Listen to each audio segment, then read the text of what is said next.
नमस्कार सबैजनालाई।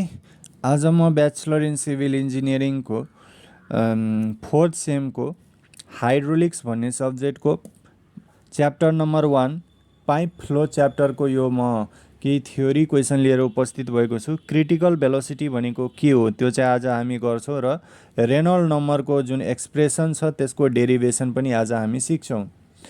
त क्रिटिकल भेलोसिटी भनेको के हो? त velocity at which the flow changes from laminar to turbulent. Velocity जसमा हाम्रो ल्यामिनर फ्लोदेखि टर्बुलेन्ट फ्लोमा चेन्ज हुन्छ for the case of given fluid. अब जुन भेलोसिटीबाट फ्लो हाम्रो ल्यामिनरदेखि टर्बुलेन्टमा चेन्ज हुन्छ र केही गिभेन टेम्परेचरमा एउटा गिभेन पाइपमा हाम्रो फ्लो हाम्रो ल्यामिनरदेखि टर्बुलेन्ट फ्लोमा चेन्ज भइहाल्छ भने केही transition period of fluid flow त्यसलाई चाहिँ हामीले के भन्छौँ त क्रिटिकल भेलोसिटी। रेनल्ड नम्बर भनेको के हो? It is the non dimensional number which is the ratio of inertial force to viscous force. Non dimensional भनेको के हो? यसमा डाइमेन्सन चाहिँ केही पनि हुँदैन होइन, कुन डाइमेन्सनमा फ्लो भइरहेछ त्यो हुँदैन। Inertial force by viscous force. अब इनर्सियल फोर्स, इनर्सिया भनेको हाम्रो यो कहाँबाट आयो? न्युटन्स फर्स्ट लबाट आयो होइन। इनर्सिया अफ रेस्टको कुरा थियो त्यहाँ। न्युटन सेकेन्ड लले के भनेको थियो? मास इन्टु एक्सिलरेसन हुन्छ। त्यही भएर इनर्सियल फोर्स भनेको मास इन्टु एक्सिलरेसन हुन्छ। अब मास भनेको के हो त? हामीलाई सानैदेखि नै पढ्दै आएको हो साइन्समा। Density is equal to mass by volume हुन्छ। Rho is equal to, rho भनेको डेन्सिटी, एम भनेको मास, बी भनेको भोल्युम। मास भनेको के हुन्छ? डेन्सिटी इन्टु भोल्युम होइन। त्यही भएर यहाँ मास भनेको density into volume into acceleration. अब भोल्युम भनेको के हुन्छ त? भोल्युम भनेको एरिया इन्टु लेन्थ हुन्छ, एरिया इन्टु लेन्थ अनि एक्सिलरेसन। अब हामीलाई एउटा सियर स्ट्रेस भन्ने कुरा, भिस्कस फोर्स हाम्रो सियर स्ट्रेससँग रिलेटेड छ। हामीले सियर स्ट्रेसलाई टाउले डिनोट गर्छौँ। Shear stress is equal to force by area हुन्छ होइन। अनि फोर्स भनेको के हुन्छ? एफ भनेको टाउ इन्टु ए हुन्छ होइन। अब यहाँ भिस्कस फोर्स भनेको यही हो क्या, हाम्रो सियर स्ट्रेस भनेको भिस्कस फोर्स बाई एरिया हुन्छ। त भिस्कस फोर्स भनेको के हुन्छ? सियर स्ट्रेस इन्टु एरिया हुन्छ। र सियर स्ट्रेसलाई टाउले डिनोट गर्छु, shear stress into area. Shear स्ट्रेसलाई टाउले डिनोट गर्छु होइन, इन्टु एरिया।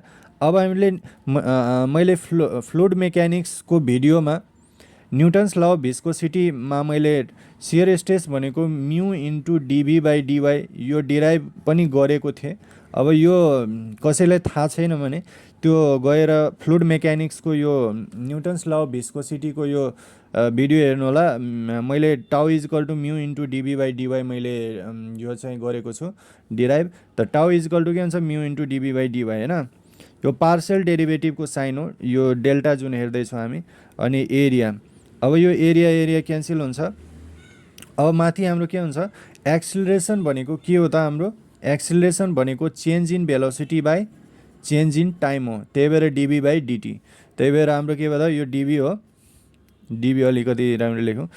त एक्सिलरेसन भनेको change in velocity, change in भेलोसिटीलाई डेल्टा भी भन्छौँ अनि बाई डेल्टा टी।